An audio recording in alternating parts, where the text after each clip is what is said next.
दीपावली की कथा। लक्ष्मी जी की अंगूठी। एक निर्धन व्यक्ति था। वह नित्य भगवान विष्णु और माता लक्ष्मी की पूजा करता था। एक बार दीपावली के दिन भगवती लक्ष्मी की श्रद्धा भक्ति से पूजा अर्चना की। कहते हैं उसकी आराधना से लक्ष्मी माता प्रसन्न हुई और उसके सामने प्रकट हुई और उसे एक अंगूठी भेंट देकर अदृश्य हो गई। अंगूठी सामान्य नहीं थी। उसे पहनकर जैसे ही अगले दिन उसने धन पाने की कामना की, उसके सामने धन का ढेर लग गया। वह खुशी के मारे झूम उठा। इसी बीच उसे भूख लगी तो मन में अच्छे पकवान खाने की इच्छा हुई। कुछ ही पल में उसके सामने पकवान आ गए। अंगूठी का चमत्कार मालूम पड़ते ही उसने अपने लिए आलीशान बंगला, नौकर चाकर आदि तमाम सुविधाएं प्राप्त कर ली। वह भगवती लक्ष्मी की कृपा से प्राप्त उस अंगूठी के कारण सुख से रहने लगा। अब उसे किसी प्रकार का कोई दुख, कष्ट या चिंता नहीं थी। नगर में उसका बहुत नाम हो गया। एक दिन उस नगर में जोरदार तूफान के साथ बारिश होने लगी। कई निर्धन लोगों के मकानों के छप्पर उड़ गए। लोग इधर उधर भागने लगे। एक बुढ़िया माई उसके बंगले में आ गई। उसे देख वह व्यक्ति गरज कर बोला, ए बुढ़िया, कहाँ चली आ रही है? बिना पूछे बुढ़िया ने कहा, कुछ देर के लिए तुम्हारे यहाँ रहना चाहती हूँ। लेकिन उस व्यक्ति ने घमंड में चूर उस बुढ़िया माई को डांट दिया। उस बुढ़िया ने कहा, मेरा कोई आसरा नहीं है। इतनी तेज बारिश में मैं कहाँ जाऊंगी? थोड़ी देर की ही तो बात है। लेकिन बुढ़िया की किसी भी बात का असर उस व्यक्ति पर नहीं हुआ। जैसे ही सेवक ने उसे द्वार से बाहर किया, वैसे ही जोरदार बिजली कौंधी। देखते ही देखते उस व्यक्ति का मकान जलकर खाक हो गया। उसके हाथों की अंगूठी भी गायब हो गई। सारा वैभव पल भर में राख के ढेर में बदल गया। उसने आंख खोलकर जब देखा तो सामने लक्ष्मी जी थी। जो बुढ़िया कुछ देर पहले उसके सामने दिनहीन होकर गिड़गिड़ा रही थी, वही अब लक्ष्मी जी के रूप में उसके सामने मंद मंद मुस्कुरा रही थी। वह समझ गया उसने बुढ़िया को नहीं, साक्षात माँ लक्ष्मी जी को घर से निकाल दिया था। वह भगवती के चरणों में गिर पड़ा। देवी बोली, तुम इस योग नहीं हो। जहाँ निर्धनों का सम्मान नहीं होता, मैं वहाँ निवास नहीं कर सकती। यह कहकर लक्ष्मी जी उसकी आंखों से ओझल हो गई। प्रेम से बोलिए लक्ष्मी मैया की जय। प्रेम से बोलिए तुलसी माता की जय। आज श्रवण करें तुलसी माता की कथा। एक बार देवराज इंद्र देवगुरु बृहस्पति के साथ भगवान शिव का दर्शन करने कैलाश गए। महादेव ने दोनों की परीक्षा लेनी चाहिए, इसलिए रूप बदलकर अवधूत बन गए। उनके शरीर पर कोई वस्त्र न था। उनका शरीर जलती हुई अग्नि के समान धधक रहा था और अत्यंत भयंकर नजर आते थे। अवधूत दोनों के रास्ते में खड़े हो गए। इंद्र ने एक विचित्र पुरुष को रास्ते में खड़े देखा तो चौंके। इंद्र को देवराज होने पर गर्व घेरने लगा।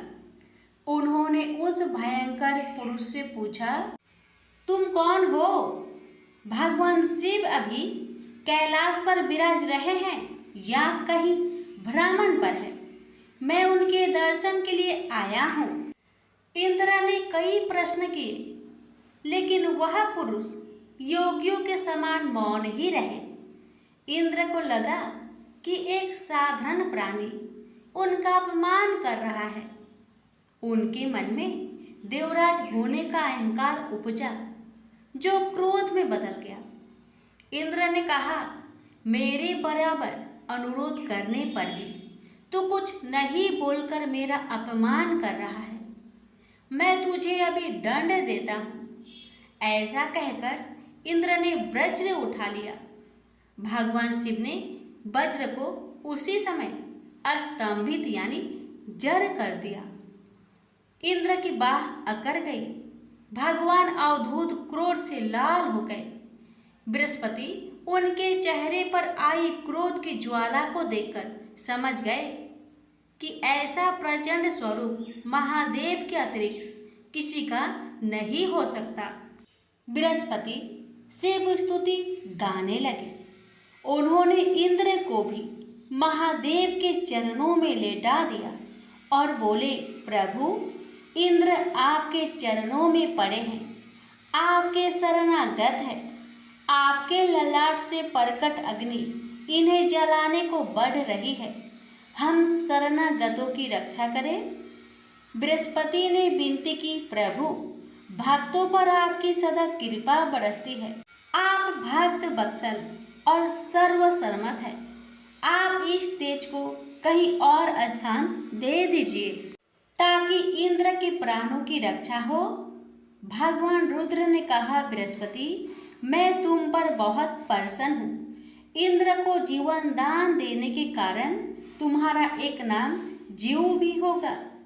मेरे तीसरे नेत्र से प्रकट इस अग्नि का ताप देवता सहन नहीं कर सकते, इसलिए मैं इसको बहुत दूर छोड़ूंगा।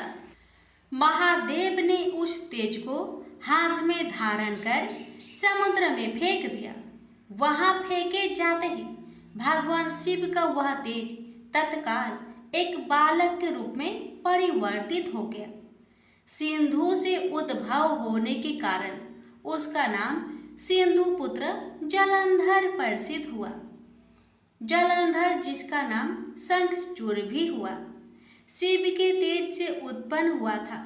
इस कारण परम शक्तियों से संपन्न था। वह देवों से भी ज्यादा शक्तिवान था। वह उस तेज से पैदा हुआ था जो इंद्र को समाप्त करने वाला था। इसलिए असुरों ने उसे अपना राजा बनाया। अवधूत रूप में यह लीला करने के बाद महादेव अंतर्ध्यान हो गए। इंद्र के गर्भ का भंजन भी हुआ, भगवान के दर्शन भी हो गए। तुलसी से जुड़ी एक कथा बहुत प्रचलित है। श्रीमद् देवी भागवत पुराण में इनके अवतरण की दिव्य लीला कथा भी बनाई गई है। एक बार शिव ने अपने तेज को समुद्र में फेंक दिया था। उससे एक महातेजस्वी बालक ने जन्म लिया। यह बालक आगे चलकर जालांधर के नाम से पराक्रमी दैत्य राजा बना। इसकी राजधानी का नाम जालांधर नगरी था। दैत्यराज काल नेमि की कन्या वृंदा का विवाह जालंधर से हुआ। जालंधर महाराक्षस था। अपनी सत्ता के मद में चूर उसने माता लक्ष्मी को पाने की कामना से युद्ध किया, परंतु समुद्र से ही उत्पन्न होने के कारण माता लक्ष्मी ने उसे अपने भाई के रूप में स्वीकार किया। वहां से पराजित होकर वह देवी पार्वती को पाने की लालसा से कैलाश पर्वत पर गया।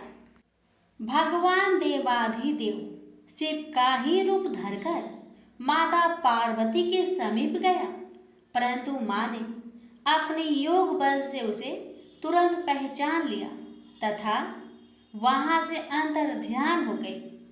देवी पार्वती ने क्रोध होकर सारा वृत्तांत भगवान विष्णु को सुनाया। जालांधर की पत्नी वृंदा अत्यंत पतिव्रता स्त्री थी। उसी के पतिव्रत धर्म की शक्ति से जालांधर ना तो मारा जाता था और ना ही पराजित होता था। इसलिए जालांधर का नाश करने के लिए वृंदा के पतिव्रत धर्म को भंग करना बहुत जरूरी था। इसी कारण भगवान विष्णु ऋषि का भेष धारण कर वन में जा पहुँचे, जहाँ वृंदा अकेली भ्रमण कर रही थी। भगवान के साथ दो मायावी राक्षस भी थे, जिन्हें देखकर वृंदा भयभीत हो गई। ऋषि ने वृंदा के सामने पल में दोनों को भस्म कर दिया। उनकी शक्ति देखकर वृंदा ने कैलाश पर्वत पर महादेव के साथ युद्ध कर रहे अपने पति जालंधर के बारे में पूछा। ऋषि ने अपनी माया जाल से 2 बानर प्रकट किए। एक बानर के हाथ में जालंधर का सिर था तथा दूसरे के हाथ में धर। अपने पति की यह दशा देखकर वृंदा मूर्छित होकर गिर पड़ी। होश में आने पर उन्होंने ऋषि रूपी भगवान विष्णु से विनती की कि वह उसके पति को जीवित करे। भगवान ने अपनी माया से पुनः जालंधर का सिर धड़ से जोड़ दिया, परंतु स्वयं भी वह उसी शरीर में प्रवेश कर गए। वृंदा को इस छल का जरा आभास न हुआ। जालंधर बने भगवान के साथ वृंदा पतिव्रता का व्यवहार करने लगी, जिससे उसका अस्तित्व भंग हो गया। ऐसे होते ही वृंदा का पति जालंधर युद्ध में हार गया। इस सारी लीला का जब वृंदा को पता चला तो उसने क्रोध होकर भगवान विष्णु को शीला होने का श्राप दे दिया तथा स्वयं सती हो गई। जहाँ वृंदा भस्म हुई वहाँ तुलसी का पौधा उगा। भगवान विष्णु ने वृंदा से कहा, हे वृंदा, तुम अपने अस्तित्व के कारण मुझे लक्ष्मी से भी अधिक प्रिय हो गई हो। अब तुम तुलसी के रूप में सदा मेरे साथ रहोगी। जो मनुष्य भी मेरे शालिग्राम रूप के साथ तुलसी का विवाह करेगा उसे इस लोक और परलोक में विपुल यश प्राप्त होगा। जिस घर में तुलसी होती है वहाँ यम के दूत भी असमय नहीं जा सकते। गंगा व नर्मदा के जल में स्नान तथा तुलसी का पूजन बराबर माना जाता है। चाहे मनुष्य कितना भी पापी क्यों न हो, मृत्यु के समय जिसके प्राण मंजरी रहित तुलसी और गंगा जल मुख में रखकर निकल जाते हैं, वह पापों से मुक्त होकर बैकुंठ धाम को प्राप्त होता है। जो मनुष्य तुलसी व आंवले की छाया में अपने पितरों का श्राद्ध करता है, उसके पितर मोक्ष को प्राप्त हो जाते हैं। उसी दैत्य जालंधर की यह भूमि जालंधर नाम से विख्यात है। सती वृंदा का मंदिर मोहल्ला कोट किशनचंद में स्थित है। कहते हैं इस स्थान पर एक प्राचीन गुफा थी जो सीधी हरिद्वार तक जाती थी। प्रेम से बोलिए जय श्री हरि। तुलसी मैया की जय, लक्ष्मी नारायण की जय। एकादशी के दिन गणेश जी की एक विशेष कथा प्रचलित है। ये कथा इस प्रकार है। प्राचीन समय में एक धनवान सेठ थे। उनके पास हर सुख संपत्ति थी, परंतु संतान न होने के कारण वे बहुत दुखी रहते थे। सेठ और सेठानी ने संतान प्राप्ति के लिए कई धार्मिक अनुष्ठान किए, परंतु उन्हें सफलता नहीं मिली। अंत में उन्होंने एक साधु महाराज के पास जाकर अपनी व्यथा सुनाई। साधु महाराज ने कहा कि यदि तुम एकादशी का व्रत करोगे और श्री गणेश जी की पूजा करोगे तो तुम्हें संतान सुख की प्राप्ति अवश्य होगी। सेठ ने साधु के बताए अनुसार एकादशी का व्रत किया और पूरे विधि विधान से गणेश जी की पूजन की। उनकी भक्ति और समर्पण से प्रसन्न होकर गणेश जी ने उन्हें दर्शन दिए और आशीर्वाद दिया कि तुम्हारे घर शीघ्र ही संतान का आगमन होगा। कुछ समय बाद सेठ के घर एक सुंदर बालक का जन्म हुआ। इस प्रकार सेठ के परिवार में खुशियां लौट आई। तभी से यह मान्यता है कि एकादशी के दिन गणेश जी की पूजा करने से सभी मनोकामनाएं पूरी होती है, विशेषकर संतान सुख की प्राप्ति होती है। एकादशी का व्रत गणेश जी को प्रसन्न करने का एक अच्छा माध्यम है। इसे श्रद्धा और विश्वास के साथ करने से केवल संतान सुख मिलता है, बल्कि सभी प्रकार के संकट दूर होते हैं और घर में समृद्धि आती है। प्रेम से बोलिए गणेश भगवान जी की जय। श्री कृष्ण भगवान बोले, हे पार्थ, जो मुझ में मन लगाकर मेरे में ही आश्रय लेकर योगा अभ्यास करते हुए मेरे स्वरूप का संचय रहित पूर्ण ज्ञान प्राप्त होगा। सो सुनो, विज्ञान के सहित वह पूर्ण ज्ञान में तुम्हें सुनाता हूँ, जिसके जानने से तुमको इस लोक में और कुछ जानना शेष न रहेगा। सहस्त्रों मनुष्य में से कोई एक सिद्धि प्राप्त के लिए यत्न करता है। उन यत्न करने वाले सिद्धों में से कोई बिरला ही मुझे ठीक जान पड़ता है। पृथ्वी, जल, अग्नि, वायु, आकाश, मन, बुद्धि और अहंकार, यह 8 प्रकार की मेरी प्रकृति माया है। इस प्रकृति को अपरा अचेतन अर्थात जड़ कहते हैं। और हे महाबाहो, इससे दूसरी प्रकृति चेतन है, जिसने संपूर्ण जगत धारण किया है। इन्हीं प्रकृतियों से सब प्राणी मात्र उत्पन्न होते हैं। ऐसा जानो, यह प्रकृतियां हमसे ही उत्पन्न हुई है। इस तरह सब जगत की उत्पत्ति और प्रलय का कारण मैं ही हूँ। हे धनंजय, जिस प्रकार धागे में मणि पिराई जाती है, उसी भांति यह सब संसार मुझसे बड़े और कुछ भी नहीं।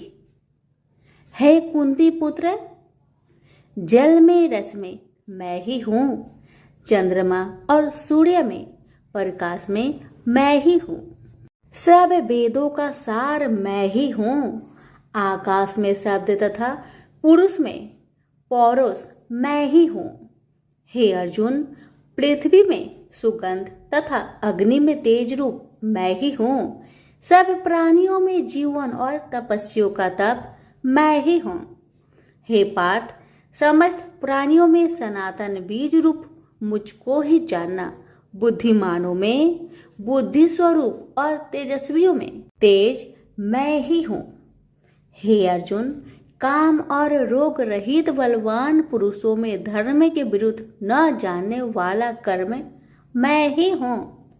जितने भी स्वास्तिक, राजस, तामस पदार्थ है, वे सब मुझसे ही उत्पन्न हैं, परंतु उनमें मैं नहीं रहता। ये सब मुझ में है। सत्व, रज, तम, इन तीनों गुणों के प्रभाव से यह सारा जगत मोहित हो रहा है। इस कारण यह मेरी गुणमयी और दिव्यमयी माया अति दुस्तर है। जो मुझको अनन्य भाव से भजते हैं, वे इस माया को पार कर जाते हैं। हे भारत श्रेष्ठ अर्जुन, 4 प्रकार के जीव मुझको भजते हैं। दुखिया, जिज्ञासु, ऐश्वर्य की कामना करने वाले और ज्ञानी, जिनमें मुझे सदा एकाग्रचित और केवल मेरी भक्ति करने वाले, और ज्ञानी, जिनमें मुझे सदा एकाग्रचित और केवल मेरी भक्ति करने वाले ज्ञानी पुरुष श्रेष्ठ है। क्योंकि मैं ज्ञानी को अत्यंत प्रिय हूँ और वह मुझको प्रिय है। यद्यपि ये सभी भक्त श्रेष्ठ है, तथापि ज्ञानी तो मेरी आत्मा ही है, क्योंकि वह मुझ में ही मन लगाकर मुझको ही सर्वोत्तम गति मान मेरा ही आश्रय ग्रहण करता है। वह ज्ञानी अनेक जन्मों के बाद मुझे पा लेता है। ऐसा महात्मा अति दुर्लभ है, जो सब जगत को वासुदेवमय समझे। हे अर्जुन, जो भक्त श्रद्धा पूर्वक जिस जिस देवता का पूजन करना चाहते हैं, उन पुरुषों की उस श्रद्धा को मैं ऋण कर देता हूँ। यह उस श्रद्धा से मुक्त होकर उस देवता की आराधना करता है, फिर उसको मेरे ही रचे हुए काम का फल प्राप्त होते हैं। परंतु उन अल्प बुद्धि वालों का फल नाशवान है। देवताओं की आराधना करने वाले देवताओं को मिलते हैं, और अव्यय, अविनाशी, अच्युत्यम स्वरूप को न जानकर मंद बुद्धि लोग मुझे अव्यक्त को व्यक्त मानते हैं। मैं योग माया से आच्छादित होने के कारण सबको नहीं दिखता। उसी से मूर्ख लोग अनादि तथा अविनाशी मुझको नहीं जानते। हे अर्जुन, मैं भूत, भविष्य और वर्तमान के सभी प्राणियों को ही जानता हूँ, पर मुझे कोई भी नहीं जानता। हे भारत, हे भारत, हे परम तप, इच्छा और देश से उत्पन्न होने वाले सुख दुख आदि धंधों के मोह से जगत के सभी प्राणी भ्रम में फंस जाते हैं। जिन पुण्य आत्माओं के पाप नष्ट हो गए हैं, वह पुरुष दृढ़ मोह से छूटकर दृढ़ निश्चय करके मेरी भक्ति करते हैं, जो आश्रय लेकर जीवन मरण से दूर करने के अर्थ प्रयत्न करते हैं। वे पुरुष ब्रह्मा आत्मज्ञान अपने चित्त को निश्चल रखकर उसका संगम करता है और अंत कारण की समाधि लगाता है, जिस अवस्था में योग अभ्यास के कारण चित्त का वेग रुक रुक कर विषयों से पृथक होने लगता है और जब शुद्ध अंतःकरण से आत्मा को देखकर आत्मा में ही संतुष्ट होता है, जिस अवस्था में वह अत्यंत सुख जो इंद्रियों द्वारा जाना नहीं जा सकता वरन केवल बुद्धि से ही जाना जाता है, और जब वह योगी अनुभव करता है तब आत्मा स्वरूप में स्थिर हो उससे विचलित नहीं होता। इस अवस्था को पाकर फिर और कोई लाभ उसको अच्छा नहीं लगता, और जहाँ स्थिर होने पर और कोई बड़ा भारी दुख उसको वहां से चलायमान नहीं कर सकता। इस अवस्था को दुख संयोग वियोग कारक नामक योग जानना हो तो योग निर्विकल्प चित्त से निश्चय करके जानना चाहिए। संकल्प से उत्पन्न होने वाला समस्त कामनाओं को त्याग कर और मन ही मन में सकल इंद्रियों को चारों ओर से रोक रोक कर धैर्य के साथ बुद्धि को अपने अधीन कर धीरे धीरे विषय से दूर हटा ले और भली भांति मन को आत्मा में स्थिर करके किसी वस्तु की इच्छा ना करे, और चंचल मन जिधर जिधर जाए उधर से इसको हटाकर आत्मा के बस में करना चाहिए। इस प्रकार शांति चित्त तथा रजोगुण से रहित निष्पाप तथा ब्रह्म स्वरूप योगी को उत्तम सुख प्राप्त होता है। इस रीति से निरंतर योगाभ्यास करने वाला योगी समस्त पापों से छूटकर सहज ही उस परम सुख को पा लेता है, जो ब्रह्म के संयोग से प्राप्त होता है। जिसका मन योग में स्थिर हो गया है उसकी दृष्टि भी सर्वत्र समान हो जाती है, और वह सब प्राणियों में अपने को और अपने में सब प्राणियों को देखता है, जो सब प्राणियों में मुझको और मुझ में सब प्राणियों को देखता है। मैं उससे अलग नहीं रहता और मुझसे वह अलग नहीं रहता, जो अभेद भाव से रहता है, सब प्राणियों में स्थिर हो मेरा मनन करता है। वह योगी चाहे जिस अवस्था में रहे मुझ में मिल जाता है। हे अर्जुन, जो समस्त प्राणियों के दुख सुख के समान समझता है और सबको समान देखता है, वही श्रेष्ठ योगी है। अर्जुन बोले, हे मधुसूदन, आपने जो योग बताया कि सबको अपने ही समान देखे, सो मन के चंचल होने के कारण मैं उसको अपने में दृढ़ स्थिर नहीं देखता हूँ। हे श्री कृष्ण, यह चंचल मन बड़ा ही हठी पराक्रमी और दृढ़ है। इसको अपने अधीन रखना तो मुझे वायु को बांध रखने के समान ही प्रतीत होता है। श्री कृष्ण भगवान ने कहा, हे महाबाहो, इसमें संदेह की मन अति चंचल है, तो भी हे कुंती पुत्र, अभ्यास और वैराग्य से इसे बस में किया जा सकता है। जिसका मन बस में नहीं उसको योग अति दुर्लभ है। अर्जुन ने कहा, हे श्री कृष्ण, जिसमें श्रद्धा तो है पर योग प्राप्त करने में सफल नहीं हुआ है, और जिसका चित्त योग से विचलित हो गया है, वह योग सिद्धि न पाने से किस गति को प्राप्त होता है? श्री कृष्ण बोले, हे अर्जुन, उसका यहाँ नाश नहीं होगा पर परलोक में भी नहीं होगा, क्योंकि उत्तम कर्म करने वाले किसी मनुष्य की दुर्गति नहीं होती। वह योग में असफल मनुष्य बहुत दिनों तक पुण्यवानों को प्राप्त होने वाले लोकों में वास करता है और फिर वहां से किसी पवित्र और धनवान मनुष्य घर में आकर जन्म लेता है। इस प्रकार का जन्म पाना भी इस लोक में बड़ा दुर्लभ है। हे कुरुनंदन, यह योगियों के बस में जन्म लेकर पूर्व जन्म की बुद्धि संस्कार अर्थात आत्मज्ञान को पाता है और उससे अधिक सिद्धि के लिए यत्न करता हूँ। पूर्व जन्म में किए योग अभ्यास के बल में अनेक विघ्नों को पड़ने पर भी यह मोक्ष को प्राप्त होता है। योग की केवल इच्छा ही हो तो पुरुष शब्द ब्रह्म के परे जा पहुंचता है। जो बड़े परिश्रम और यत्न से योग अभ्यास करता है वह पापों से छूट मोक्ष को पाता है। बड़े तपस्वियों से योगी श्रेष्ठ है। जो शुद्ध होकर अनेक जन्मों में परिश्रम करके सफल होता है और ज्ञानियों से भी योगी श्रेष्ठ है। इसलिए हे अर्जुन, तुम योगी बनो। केवल मुझ में ही मन लगाकर योग प्राप्ति के लिए जो मेरा भजन करता है उसको समस्त योगियों के मध्य से मैंने अत्यंत श्रेष्ठ माना है। प्रेम से बोलिए श्री कृष्ण भगवान की जय। आप सुनिए श्रीमद् भगवत गीता पाठ अध्याय 7 की महात्म्य। भगवान शिव कहते हैं, हे पार्वती, अब मैं 7वें अध्याय का महात्म्य बतलाता हूँ, जिसे सुनकर कानों में अमृत राशि भर जाती है। पाटलिपुत्र नामक एक दुर्गम नगर है जिसका गोपुर बहुत ही ऊंचा है। उस नगर में शंकुकर्ण नामक एक ब्राह्मण रहता था। उसने वैश्य वृत्ति का आश्रय लेकर बहुत धन कमाया, किंतु ना तो कभी पितरों का तर्पण किया और न देवताओं का पूजन ही। वह धनोपार्जन में तत्पर होकर राजाओं को ही भोज दिया करता था। एक समय की बात है, उस ब्राह्मण ने अपना चौथा विवाह करने के लिए पुत्र और बंधुओं के साथ यात्रा की। मार्ग में आधी रात के समय जब वह सो रहा था, तब एक सर्प ने कहीं से आकर उसकी बाह में काट लिया।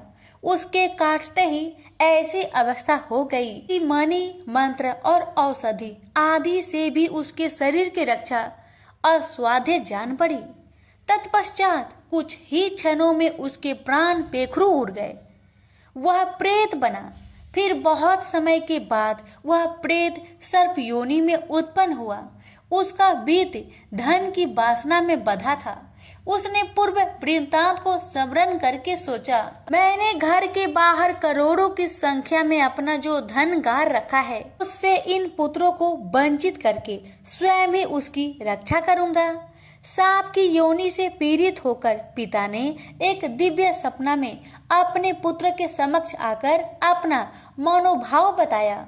तब उसके पुत्र ने सवेरे उठकर बड़े विस्मय के साथ एक दूसरे से सपने की बातें कही। उनमें से झंझला पुत्र कुदाल हाथ में लिए घर से निकला और जहां उसके पिता सर्प योनि धारण करके रहते थे, उस स्थान पर गया।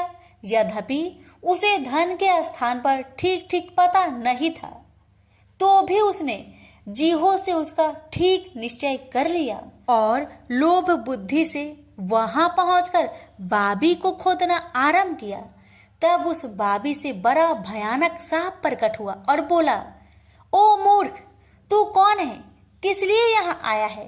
यह बिल क्यों खोद रहा है? किसने तुझे भेजा है? ये सारी बातें मेरे सामने बता। पुत्र बोला, पिताजी, आपकी मुक्ति कैसे होगी? इसका उपाय मुझे बतलाइए, क्योंकि मैं इतनी रात को सब लोगों को छोड़कर आपके पास आया हूँ। पिता बोले, बेटा, गीता के अमृतमय 7वें अध्याय को छोड़कर मुझे मुक्त करने में तीर्थ, दान, तप और यज्ञ भी सर्वथा समर्थ नहीं है। केवल गीता का 7वां अध्याय ही प्राणियों के जरा, मृत्यु आदि दुखों को दूर करने वाला है। पुत्र, मेरे श्राद्ध के दिन गीता के 7वें अध्याय का पाठ करने वाले ब्राह्मण को श्रद्धा पूर्वक भोजन कराओ। इससे निसंदेह मेरी मुक्ति हो जाएगी। बस अपनी शक्ति के अनुसार पूर्ण श्रद्धा के साथ निर्वर्षी और वेद विद्या में प्रवीण अन्य प्राणी को भी भोजन कराना। सर्प योनि में पड़े हुए पिता के यह वचन सुनकर सभी पुत्र ने उनकी आज्ञा अनुसार तथा उससे भी अधिक किया। अब शंकुकर्ण ने अपने सर्प शरीर को त्याग कर दिव्य देह धारण किया और सारा धन पुत्रों के अधीन कर दिया। पिता ने करोड़ों की संख्या में जो धन उनमें बांट दिया था, उससे वे पुत्र बहुत प्रसन्न हुए।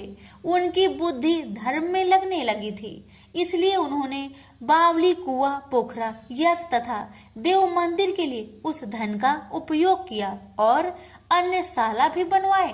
तत्पश्चात 7वें अध्याय का सदा जप करते हुए उन्होंने मोक्ष प्राप्त किया। हे पार्वती, यह तुम्हें 7वां अध्याय का महात्म्य बतलाया, जिसके श्रवण मात्र से मानव सब पातकों से मुक्त हो जाता है। प्रेम से बोलिए उमापति शंकर भगवान की जय। वीडियो को लाइक शेयर करना ना भूले। धन्यवाद।